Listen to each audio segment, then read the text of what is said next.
নমস্কার, আমি মিলন অধিকারী। দেখতে থাকুন শ্রী মিলন অধিকারী চমৎকার টোটকা। চ্যানেলটিকে সাবস্ক্রাইব, লাইক এবং শেয়ার, কমেন্ট বক্সে অবশ্যই কমেন্ট করবেন। একটু বেশি করে শেয়ার করবেন, বেশি করে লাইক করবেন, কারণ খুব নিম্ন শ্রেণীর কাছে আমার এই বাক্যগুলো পৌঁছানো খুবই দরকার।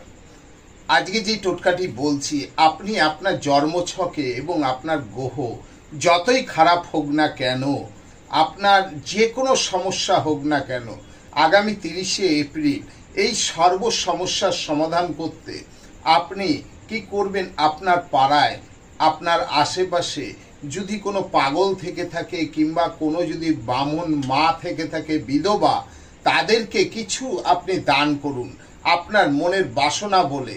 আপনার দেখবেন কখনো সেই সমস্যা থেকে আপনি আর পড়বেন না, অর্থাৎ আপনি সমস্যা থেকে মুক্তি পাবেন। আপনি এটা